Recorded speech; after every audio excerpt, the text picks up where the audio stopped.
हाँ, तो प्यारे बच्चों आप सभी का बहुत-बहुत स्वागत है, मोस्ट वेलकम है आपके ही अपने यूट्यूब चैनल मेजर टारगेट पर। तो प्यारे बाबू आज की इस क्लास में हम लोग क्लास 10 के सामाजिक विज्ञान यानी कि सोशल साइंस के काफ़ी महत्वपूर्ण 50 most important viral observe questions को पढ़ने वाले हैं। तो जितने भी विद्यार्थी 2026 में फाइनल मैट्रिक बोर्ड परीक्षा देने वाले हैं, अगर आप चाहते हैं कि आपके सामाजिक विज्ञान के पेपर में एक भी प्रश्न ना छूटे, पूरे के पूरे 80 में 80 आए, तो इस क्लास को आप बिल्कुल शुरू से लेकर आखिरी तक ज़रूर देखिएगा। उससे पहले जो विद्यार्थी हमारे चैनल पर नए आए हुए हैं तो फटाफट से चैनल को सब्सक्राइब कर लीजिएगा और इनके साथ साथ यहाँ पे आप लोग क्या कीजिएगा, वीडियो को लाइक कर दीजिए प्यारे बच्चों ना। और इस क्लास को आप बिल्कुल शुरू से लेकर आखिरी तक जरूर देखिएगा। उसके लास्ट में आपको ये बताना है कि 50% में से आपको पहले से कितना परसेंट का आंसर याद था। ठीक है, इसका जवाब आपको इस वीडियो में कमेंट करके बता देना है। ठीक है, तो प्यारे बहु फटाफट से आप लोग क्या कीजिए, वीडियो को लाइक कीजिए। तो देखिए प्यारे बच्चों, फर्स्ट पर्सन आपको दिख रहा होगा, क्या कह रहा है आपको बताना है कि बिहार में संपूर्ण क्रांति का नेतृत्व जो है ना किसने किया था। काफ़ी इंपॉर्टेंट आपके एग्जाम के लिए। तो प्यारे बाबू आपको पता होना चाहिए बिहार में संपूर्ण क्रांति का नेतृत्व जयप्रकाश नारायण जी ने किया था, जो कि यहाँ पे डी विकल्प बिल्कुल ही सही विकल्प हो जाएगा ना। इसे आप अच्छी तरीके से याद रखिए, आपके एग्जाम के लिए काफ़ी इंपॉर्टेंट है और प्रत्येक वर्ष पूछ लिया जाते हैं प्रश्न। ठीक है ना। अब आइए प्यारे बाबू देखिए, यहाँ पे आपको बताना है कि चिपको आंदोलन निम्न में से किससे संबंधित है। काफ़ी इंपॉर्टेंट है प्यारे बाबू। तो चिपको आंदोलन जो है ना, ये पेड़ बचाने से संबंधित है, जो कि यहाँ पे ए ऑप्शन में दिया हुआ, ए वाला ऑप्शन बिल्कुल ही सही जवाब हो जाएगा। इसे अब अच्छी तरीके से याद रखिए। और प्यारे बाबू आपके एग्जाम में एक प्रश्न ये पूछे आते हैं कि ताड़ी विरोधी आंदोलन कहाँ से शुरू हुआ था प्यारे बच्चों। तो आंध्र प्रदेश राज्य से शुरू हुआ था। अब देखिए प्यारे बच्चों, आप सभी को ये बताना पड़ेगा कि सेफ्टी लैम्प के आविष्कारक कौन है। काफ़ी इंपॉर्टेंट आपके एग्जाम के लिए। ठीक है ना। तो सेफ्टी लैम्प के आविष्कारक पूछा गया है तो हेम्फ्री डेवी है प्यारे बच्चों, जो कि यहाँ पे डी ऑप्शन बिल्कुल ही सही जवाब हो जाएगा। आप इसे अच्छी तरीके से याद रखिएगा। और आपके एग्जाम में एक प्रश्न ये पूछे जाते हैं कि स्पैनिक जैनिक का आविष्कार कब हुआ था प्यारे बच्चों। तो 1764 में हुआ था ना। साथ में इसे भी आपको पता होना चाहिए, आपके एग्जाम के लिए काफ़ी इंपॉर्टेंट है। और आपके एग्जाम में एक प्रश्न ये पूछे आते हैं कि स्टीम इंजन का आविष्कार किसने किया था। तो जेम्स वाट ने किया था। अब आइए प्यारे बाबू देखिए, यहाँ पे आपको बताना है कि रूसो कहाँ के दार्शनिक थे। काफ़ी इंपॉर्टेंट है प्यारे बच्चों, एक एक क्वेश्चंस को अच्छी तरीके से याद कर लीजिए। तो ये जो है प्यारे बच्चों फ्रांस देश के दार्शनिक थे रूसो, जो कि यहाँ पे ए ऑप्शन में दिया हुआ है। ए वाला ऑप्शन बिल्कुल ही सही जवाब हो जाएगा। आप इसे अच्छी तरीके से याद रखिए, आपके एग्जाम के लिए काफ़ी इंपॉर्टेंट है। ठीक है ना। अब देखिए प्यारे बच्चों नेक्स्ट क्वेश्चन, यहाँ पे आप सभी को बताना है कि भारत में संविधान सभा का गठन जो हुआ था ना पर जो कब हुआ था ना पूछा गया है। तो 1946 में हुआ था, जो कि यहाँ पे सी ऑप्शन में दिया हुआ है। सी ऑप्शन बिल्कुल ही सही जवाब हो जाएगा। इसे आप अच्छी तरीके से याद रखिए, आपके एग्जाम के लिए काफ़ी इंपॉर्टेंट है। और आपके एग्जाम में एक प्रश्न पूछे आते हैं कि संविधान संविधान सभा के अध्यक्ष कौन है पर बच्चों। संविधान सभा के अध्यक्ष कौन है। तो डॉक्टर राजेंद्र प्रसाद है। इसे आप अच्छी तरीके से याद रखिएगा। अब प्यारे बाबू देखिए, आपको बताना है कि निम्न में से कौन अनवीकरणीय स्रोत है। अनवीकरणीय स्रोत पूछा गया है तो आपको पता होना चाहिए अनवीकरणीय स्रोत इनमें से कौन है प्यारे बच्चों। पेट्रोलियम, जो कि यहाँ पे ऑप्शन नंबर डी बिल्कुल ही सही जवाब हो जाएगा। आपके एग्जाम के लिए काफ़ी इंपॉर्टेंट, आपके एग्जाम में एक प्रश्न पूछे आते हैं कि कोयला किस प्रकार का स्रोत है प्यारे बच्चों, किस प्रकार का संसाधन है। तो ये अनवीकरणीय संसाधन है। सौर ऊर्जा हो गया, पवन हो गया, ये सभी क्या है पर बच्चों मतलब नवीकरणीय संसाधन है जो कभी भी समाप्त नहीं होगी। अब देखिए पर बच्चों 7वां नंबर प्रश्न आपको बताना है कि विश्व में सबसे अधिक फलों और सब्जियों का उत्पादन किस देश में होता है। काफ़ी इंपॉर्टेंट है, तो आप इसे अच्छी तरीके से याद रखिएगा पर बच्चों। अपना देश भारत में होता है। यहाँ पे ऑप्शन नंबर डी बिल्कुल ही सही जवाब हो जाएगा। और आपके एग्जाम में एक प्रश्न ये पूछे आते हैं कि विश्व में चावल का उत्पादन सर्वाधिक कहाँ पे होता है पर बच्चों। तो चीन देश में होता है। आपको ये पता होना चाहिए, आपके एग्जाम के लिए काफ़ी इंपॉर्टेंट है। चलिए देखते हैं यहाँ पे नेक्स्ट क्वेश्चन। प्यारे बाबू आप सभी को बताना है कि दूध के उत्पादन में लाई गई क्रांति कौन सी थी। तो इसे आप अच्छी तरीके से याद रखिएगा। श्वेत क्रांति थी प्यारे बच्चों, देख सकते हैं, जो कि यहाँ पे बी ऑप्शन बिल्कुल ही सही जवाब हो जाएगा। बी वाला ऑप्शन बिल्कुल ही करेक्ट आंसर हो जाएगा ना। और हरित क्रांति का संबंध किससे प्यारे बच्चों। तो अनाजों से है। आपको पता होना चाहिए। ठीक है ना। अब देखिए प्यारे बच्चों नेक्स्ट क्वेश्चन क्या कह रहा है, आपको बताना है कि नागा अर्जुन परियोजना जो है ना किस नदी पर स्थित है। तो आपको याद होना चाहिए पर बच्चों, ये आपका कुछ कृष्णा नदी पर स्थित है, जो कि देख सकते हैं पर बच्चों ऑप्शन और बी इसका बिल्कुल ही सही उत्तर हो जाएगा। और आपके एग्जाम में एक प्रश्न ये पूछा है कि हीराकुंड बांध किस नदी पर है। तो महानदी पर है ना। अब आइए पर बच्चों देखते हैं यहाँ पे नेक्स्ट क्वेश्चन की तरफ बढ़ चलते हैं। ध्यान से देखिएगा क्या बताना है। यहाँ पे आपको बताना है कि सुनामी जो है ना किस स्थान पर आते हैं पर बच्चों। तो समुद्र में आते हैं, देख सकते हैं, जो कि यहाँ पे बी ऑप्शन बिल्कुल ही सही उत्तर हो जाएगा। आपके एग्जाम के लिए काफ़ी इंपॉर्टेंट है। ठीक है ना। अब देखिए प्यारे बच्चों, आपको बताना है कि गदर पार्टी का स्थापना जो है ना किसने किया था, काफ़ी महत्वपूर्ण है प्यारे बच्चों। तो गदर पार्टी की स्थापना लाला हरदयाल ने किया था, जो कि यहाँ पे बी ऑप्शन में दिया हुआ है। यहाँ पे देखिए प्यारे बच्चों, इसको अच्छी तरीके से ध्यान में रख के याद कर लीजिएगा ना। अब देखिए प्यारे बच्चों, आपको बताना है कि तीन कठिया प्रणाली जो है ना प्यारे बच्चों किस पर लागू होता था। तो इसको अच्छी तरीके से याद रखिए प्यारे बच्चों, किसानों पर लागू होता था ना, जो कि यहाँ पे देख सकते हैं प्यारे बच्चों, ऑप्शन नंबर डी में आपका दिया हुआ, डी वाला ऑप्शन बिल्कुल ही सही जवाब हो जाएगा। अब आइए पहले जो देखते हैं, यहाँ पे आपको बताना है कि लोकतंत्र में फैसले लिए जाते हैं। तो लोकतंत्र में फैसले जल्दी, देर से, या फिर अति शीघ्र, या फिर सभी गलत है। तो लोकतंत्र में फैसले जो लिए जाते थे देर से लिए जाते थे, देख सकते हैं, जो कि यहाँ पे बी ऑप्शन बिल्कुल ही सही जवाब हो जाएगा। ध्यान में रख के याद कर लीजिए। अब देखिए पर जो नेक्स्ट क्वेश्चन की तरफ बढ़ चलते हैं, ध्यान से देखिएगा। यहाँ पे क्या कह रहा है कि भारत में किस प्रकार के लोकतंत्र की व्यवस्था है ना। तो पहले बच्चों, भारत में जो है ना किस प्रकार के लोकतंत्र की व्यवस्था की गई है। तो अप्रत्यक्ष लोकतंत्र और प्रत्यक्ष और अप्रत्यक्ष, ये दोनों प्रकार की लोकतंत्र की व्यवस्था की गई है। आपके एग्जाम के लिए काफ़ी इंपॉर्टेंट है। और भारत किस प्रकार का शासन है प्यारे बच्चों, तो संसदीय शासन है। और भारत कैसा राज्य प्यारे बच्चों, संघीय राज्य है। अब देखते हैं प्यारे बच्चों, नेक्स्ट क्वेश्चन आपको बताना है कि बिहार में जीवन यापन का मुख्य साधन क्या है ना, पूछा गया है। तो कृषि है प्यारे बच्चों, जो कि यहाँ पे देख सकते हैं बी ऑप्शन में दिया हुआ, बी वाला ऑप्शन बिल्कुल ही सही जवाब हो जाएगा ना। अब देखिए प्यारे बच्चों, नेक्स्ट क्वेश्चन आपको बताना है कि भारत में वोट देने का न्यूनतम उम्र पूछा गया है। तो 18 वर्ष है प्यारे बच्चों, जो कि यहाँ पे ए ऑप्शन में दिया हुआ है। अब देखिए प्यारे बच्चों, आपको बताना है कि मरुस्थलीय मृदा का विस्तार जो है ना भारत के किस राज्य में है। तो काफ़ी इंपॉर्टेंट है, तो ध्यान में रखिएगा, राजस्थान राज्य में, जो कि यहाँ पे ऑप्शन नंबर सी में आपका दिया हुआ प्यारे बच्चों, सी वाला ऑप्शन बिल्कुल ही सही जवाब हो जाएगा।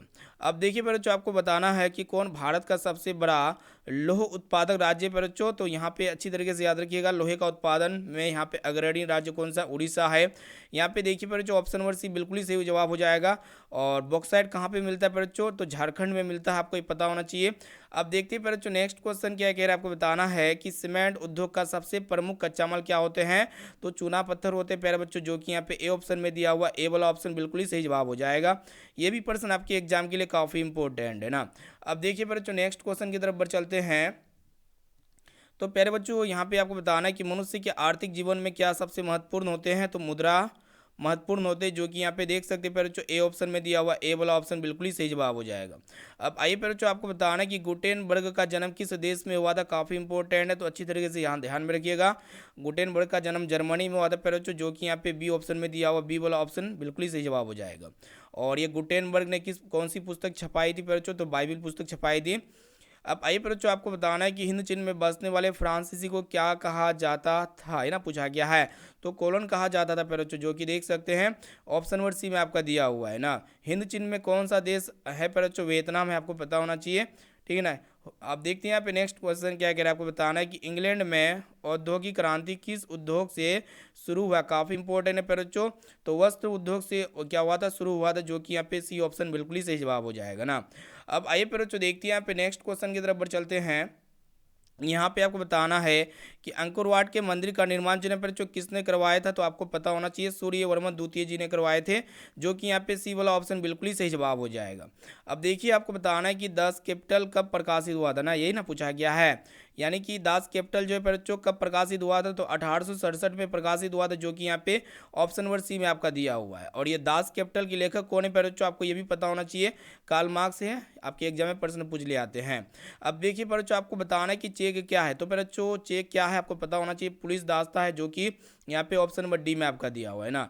अब आइए बच्चों, देखते हैं यहाँ पे आपको बताना है कि साम्यवादी शासन का पहला प्रयोग जो हुआ था ना बच्चों, कहाँ पे हुआ था ना, पूछा गया है, काफ़ी इंपॉर्टेंट है। तो आप इसको अच्छी तरीके से याद रखिएगा, रूस देश में हुआ था, जो कि यहाँ पे ए वाला ऑप्शन इसका बिल्कुल ही सही जवाब हो जाएगा ना। देखते हैं बच्चों, आपको बताना है कि बिहार में पंचायती राज व्यवस्था का कार्यकाल कितना होता है, यानी कितना वर्ष का होता है बच्चों। तो 5 वर्ष का होता है, जो कि यहाँ पे देख सकते हैं बी ऑप्शन में दिया हुआ है, बी वाला ऑप्शन बिल्कुल ही सही जवाब हो जाएगा। अब आइए प्यारे बाबू, देखिए यहाँ पे आपको बताना है कि सूखे का जिम्मेवार कारक कौन है ना, पूछा गया है। तो सूखे का जिम्मेवार कारक इनमें से कौन सा है बच्चों, वर्षा की कमी है। यानी कि यहाँ पे देख सकते हैं बच्चों, ए वाला ऑप्शन बिल्कुल ही सही जवाब हो जाएगा। आपके एग्जाम के लिए प्रश्न काफ़ी इंपॉर्टेंट है। अब आइए प्यारे बाबू, देखते हैं यहाँ पे नेक्स्ट क्वेश्चन की तरफ बढ़ चलते हैं। देखिएगा यहाँ पे क्या कह रहा है, आपको बताना है कि हिंद चीन क्षेत्र में कौन सा देश आते ना, पूछा गया है। तो प्यारे बच्चों, हिंद चीन जब भी पूछा जाएगा, तो हिंद चीन क्षेत्र में कौन सा देश आते हैं। तो हिंदुस्तान और चीन को छोड़ के बाकी देश आते हैं, जिसमें अगर ऑप्शन में नहीं रहेगा तो ना, ठीक है ना। तो यहाँ पे देखिए पर जो 30 का जो सही उत्तर हो जाएगा काम्बोडिया हो जाएगा, वियतनाम हो जाएगा पर जो, और लाओस हो जाएगा, जो कि यहाँ पे देख सकते हैं ऑप्शन नंबर सी बिल्कुल ही सही जवाब हो जाएगा। अब आइए पर जो आपको बताना है कि रेगुर मिट्टी जो है ना किस मिट्टी का दूसरा नाम है, आपको पता होना चाहिए। ये काली मिट्टी को हम लोग का चीज कहते हैं पर जो रेगुर मिट्टी कहते हैं, जो कि देख सकते हैं। और कपास की खेती किस मिट्टी में होती है पर जो, यही काली मिट्टी में होती है, आपको याद होना चाहिए। अब देखते हैं पर जो नेक्स्ट क्वेश्चन आपको बताना है कि ताड़ी विरोधी आंदोलन जो है ना किस राज्य से शुरू हुआ था। तो आंध्र प्रदेश राज्य से शुरू हुआ था पर बच्चों, जो कि यहाँ पे बी ऑप्शन में दिया हुआ है, बी ऑप्शन बिल्कुल ही सही जवाब हो जाएगा। अब देखिए पर बच्चों आपको बताना है कि भारत में दल बदल कानून किस वर्ष लागू किया गया ना, पूछा गया है। तो 1985 में लागू किया गया था पर बच्चों, जो कि यहाँ पे सी ऑप्शन में दिया हुआ, सी वाला ऑप्शन बिल्कुल ही सही जवाब हो जाएगा। अब आइए पर बच्चों देखते हैं यहाँ पे नेक्स्ट क्वेश्चन आपको बताना है कि बिहार के किस जिले का प्रति व्यक्ति आय सबसे कम है, पूछा गया पर बच्चों, सबसे कम पूछा गया है। तो आप लोग याद रखिएगा शिवहर जिले का प्रति व्यक्ति आय सबसे कम है। और आपके एग्जाम में जब भी पूछा जाएगा किस देश का प्रति व्यक्ति आय सबसे ज़्यादा है, तो बच्चों पटना देश का प्रति व्यक्ति है सबसे ज़्यादा है। अब आई पर जो आपको बताना है कि मैटरनिक कौन था ना, पूछा गया है। तो मैटरनिक जो है पर ऑस्ट्रेलिया का चांसलर थे, जो कि यहाँ पे देख सकते हैं ऑप्शन नंबर ए इसका बिल्कुल ही सही जवाब हो जाएगा।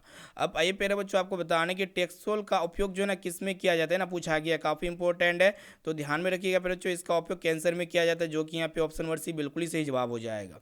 अब आइए पेरे बाबू आपको बताना है कि निम्न में से कौन सी मिट्टी सर्वाधिक उपजाऊ मिट्टी होती है। तो जलोढ़ मिट्टी सबसे ज़्यादा उपजाऊ मिट्टी होती है बच्चों, और ये जलोढ़ मिट्टी सबसे ज़्यादा कहाँ पे पाई जाती है, तो अपना देश भारत में पाई जाती है। अब आइए पर अब देखते हैं यहाँ पे नेक्स्ट क्वेश्चन, देखिएगा क्या कह रहा है। आपको बताना है कि एशिया का सबसे बड़ा परमाणु विद्युत गृह कहाँ पे स्थित है ना, पूछा गया है।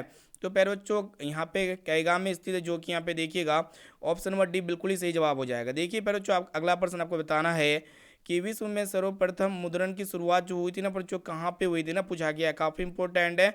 तो चीन देश में हुआ था बच्चों, जो कि यहाँ पे बी ऑप्शन बिल्कुल ही सही जवाब हो जाएगा। अब आई पे बच्चों आपको बताना है कि यूरोप का मरीज जो है ना किस देश को कहा जाता है, काफ़ी इंपॉर्टेंट पे बच्चों, तो इसको अच्छी तरीके से याद रखिएगा। यूरोप का मरीज जो है ना तुर्की देश को कहा जाता है, जो कि यहाँ पे देख सकते हैं बच्चों ऑप्शन नंबर सी बिल्कुल ही सही जवाब हो जाएगा, आपके एग्जाम के लिए काफ़ी इंपॉर्टेंट है। यहाँ पे आपको बताना है कि गांधी जी को महात्मा की उपाधि किसने दी थी। तो बच्चों यहाँ पे रविंद्रनाथ टैगोर ने दी थी, जो कि यहाँ पे सी ऑप्शन बिल्कुल ही सही जवाब हो जाएगा ना। अब आइए प्यारे बाबू आपको बताना है कि चोरी चोरी कांड वर्तमान में किस राज्य में स्थित है ना, पूछा गया है। तो चोरी चोरी कांड उत्तर प्रदेश में स्थित है प्यारे बच्चों, जो कि यहाँ पे देख सकते हैं ये वाला ऑप्शन बिल्कुल ही सही जवाब हो जाएगा। अब आइए प्यारे बच्चों आपको बताना है कि लखनऊ समझौता जो है ना किस वर्ष हुआ था, काफ़ी इंपॉर्टेंट है। तो 1916 में हुआ था प्यारे बाबू, आपको ये पता होना चाहिए, ए ऑप्शन बिल्कुल ही सही जवाब हो जाएगा। अब आइए प्यारे बच्चों देखते हैं यहाँ पे आपको बताना है कि गोंडवाना समूह में किसका निर्माण हुआ था बच्चों। तो गोंडवाना समूह में क्या बनता है ना, पूछा गया है। तो कोयला बनता है बच्चों, जो कि यहाँ पे देख सकते हैं ऑप्शन नंबर सी में दिया हुआ है। अब आइए बच्चों देखते हैं यहाँ पे आपको बताना है कि राष्ट्रीय विकास परिषद का गठन कब हुआ था। तो इनका गठन 1952 में हुआ था बच्चों, जो कि यहाँ पे ऑप्शन नंबर सी बिल्कुल ही सही जवाब हो जाएगा ना। अब देखिए बच्चों आपको ये बताना है कि रेलवे वर्कशॉप जो है ना बच्चों कहाँ पे स्थित है ना, पूछा गया है। तो रेलवे वर्कशॉप कहाँ पे स्थित है बच्चों, जमालपुर में स्थित है, यानी कि यहाँ पे ए वाला ऑप्शन बिल्कुल ही सही जवाब हो जाएगा। अब देखिए आपको बताना है कि खाद कारखाना कहाँ पे स्थित है, मोस्ट इंपॉर्टेंट है। तो खाद का कारखाना बरौनी में स्थित है पर बाबू, ऑप्शन नंबर सी बिल्कुल ही सही जवाब हो जाएगा ना। अब देखिए बच्चों आपको बताना है कि भूकंप की तीव्रता जो है ना किससे मापा जाता है। तो रिएक्टर स्केल से मापा जाता है बच्चों, जो कि यहाँ पे सी ऑप्शन में दिया हुआ, सी वाला ऑप्शन बिल्कुल ही सही जवाब हो जाएगा। अब देखिए आपको बताना है कि भारतीय संविधान द्वारा माननीय राष्ट्रीय भाषाओं की संख्या कितनी बच्चों। तो माननीय राष्ट्रीय भाषाओं की संख्या 22 है, जो कि यहाँ पे देख सकते हो ऑप्शन नंबर डी में आपका दिया हुआ है। अब आइए प्यारे बाबू देखते हैं यहाँ पे नेक्स्ट क्वेश्चन क्या कह रहा है। आपको बताना है कि सूचना के अधिकार आंदोलन की शुरुआत जो है ना कहाँ से हुई है, काफ़ी इंपॉर्टेंट है। तो इसको आप अच्छी तरीके से याद रखिएगा प्यारे बच्चों, राजस्थान राज्य से हुई है, जो कि यहाँ पे ए ऑप्शन बिल्कुल ही सही जवाब हो जाएगा ना। तो प्यारे बच्चों यहाँ पे हम 50 मोस्ट इंपॉर्टेंट जो है ना वायरल ऑब्जर्व प्रश्नों को पढ़ चुके हैं। तो आप लोग बताइए प्यारे बाबू, ये 50 प्रश्न में से आपको पहले से कितना प्रश्न आता था, इसका जवाब कमेंट सेक्शन में जाकर कमेंट जरूर कीजिएगा। और आप जो विद्यार्थी वीडियो को लाइक वगैरह नहीं किए तो वीडियो को लाइक कीजिए प्यारे बच्चों, ठीक है, वीडियो को लाइक कर दीजिए। चैनल पर नए हैं तो चैनल को क्या कीजिए प्यारे बच्चों, सब्सक्राइब कर लीजिए ना। और इनके साथ साथ जो विद्यार्थी चैनल को सब्सक्राइब कर लिए तो इस वीडियो को अपने दोस्तों में जरूर शेयर कीजिए प्यारे बच्चों, ठीक है ना। तो प्यारे वो फिर मिलेंगे इंपॉर्टेंट क्वेश्चंस को लेकर के। Thank you.